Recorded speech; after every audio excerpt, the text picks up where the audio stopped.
morning, ladies and gentlemen. I am grateful, as always, to Dalbir to have given me the opportunity to speak to you this afternoon. I know that you have listened to distinguished speakers that have preceded me on this stage, and I know that you have all been extremely busy discussing various facets of development in the knowledge economy in the 21st century.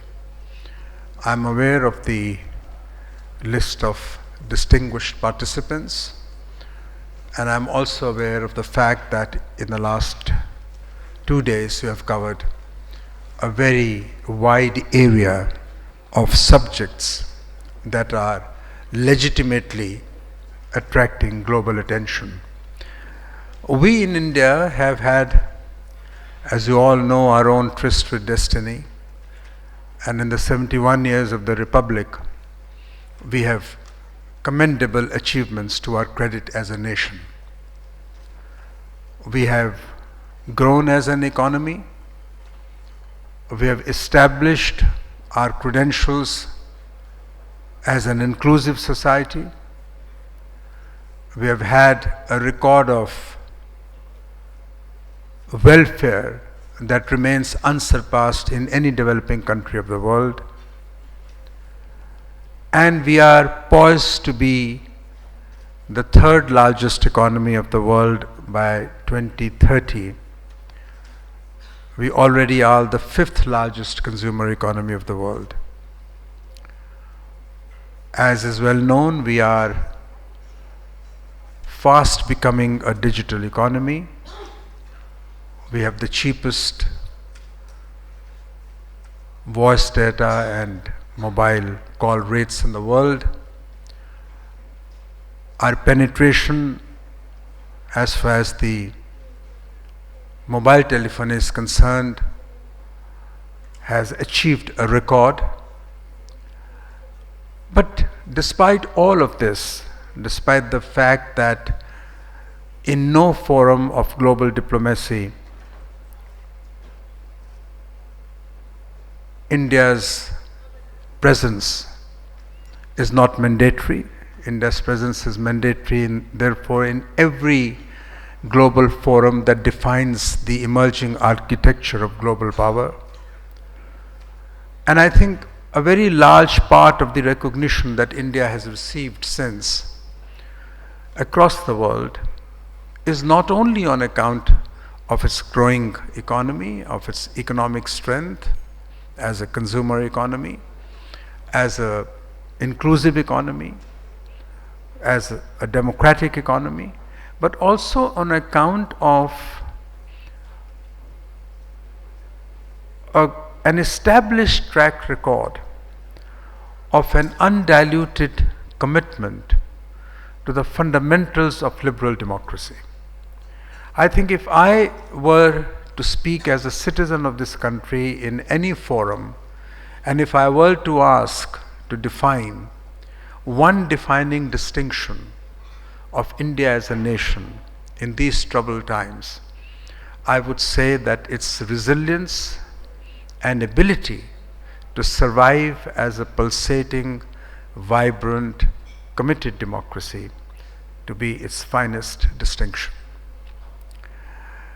But it is that defining distinction which, with the rest of the world, whether it is Trump's America or Brexit phenomena, all the hard right in Europe, all the challenges that we see within democratic countries, including in India, which I think is the subject that this audience must address. The suborning of democracy anywhere in the world is never a factor relatable to the externalities of that nation. The suborning of democracy anywhere in the world is a function of an internal situation within the geographical jurisdictions, within the territorial confines of the countries concerned. I also believe that you cannot have a true democracy without a compassionate society. You cannot have economic development whose gains are expected to trickle down to those on the margins without an egalitarian society. And you cannot have true democracy without freedom of expression. You cannot have true democracy where prosecution and the difference between prosecution and persecution is blurred. We are seeing these challenges within our country, just as the world is witnessing similar challenges in different parts of the globe. So the defining challenge of the 21st century, which needs to be addressed and without addressing which no economic development has any meaning, is the challenge to democracy itself. And as Eric Hobsbawm warned us years ago, we are living in an age of extremes. So in an age of extremes, the challenge is to find the moderate center. The challenge is to find the constitutional center.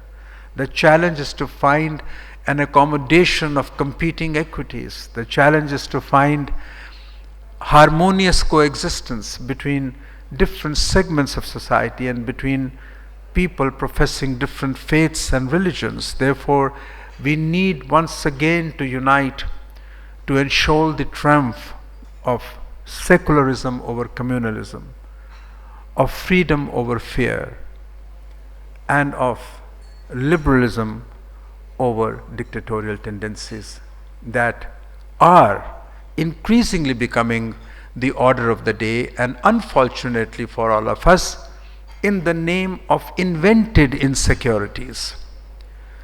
My great apprehension and a fear with which I live every day is that the creeping encroachments on fundamental freedoms and liberties of citizens across the world are being increasingly justified and to some extent even accepted passively in the name of what I describe as invented insecurities.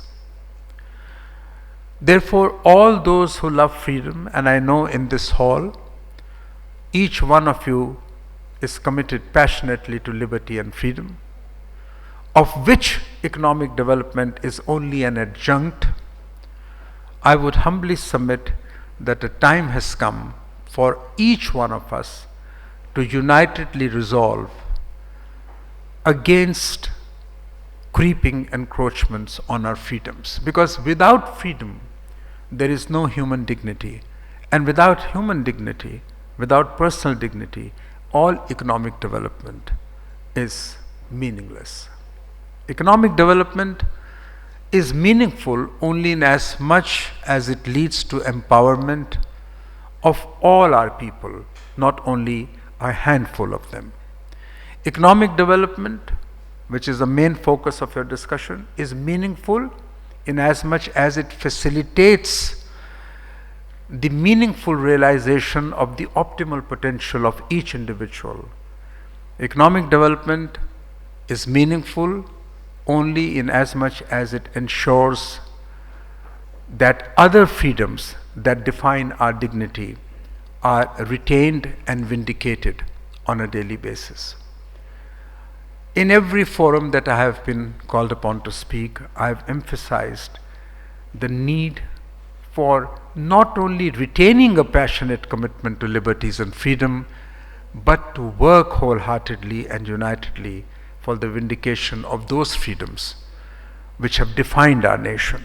I've always said in India, freedom is an unending frenzy. In a country born to freedom and a born for freedom, everything can be compromised except liberties and freedom.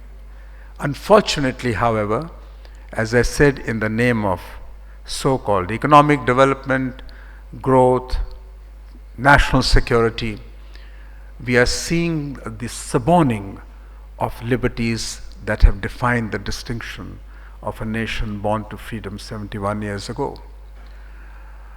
I therefore respectfully submit for your consideration that when you talk of economic development, when you talk of inclusion, when you talk of social justice, when you talk of equality, when you talk of plurality, values that are inextricably linked with democracy, you need always to remember that eternal vigil is the price of freedom.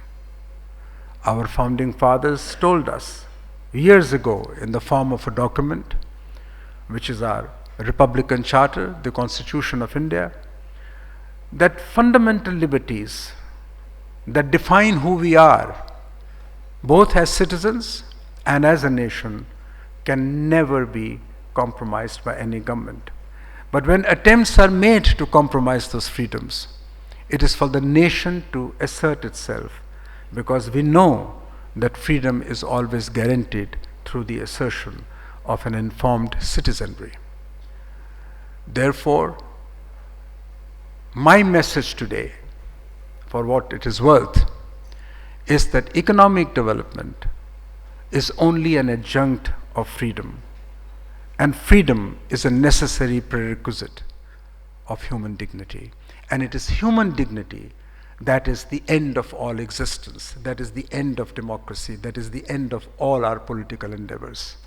We have learned this from history, and we have learned this from what is happening closer to our times across the world. Thank you very much for your patience. Thank you very much for listening to me.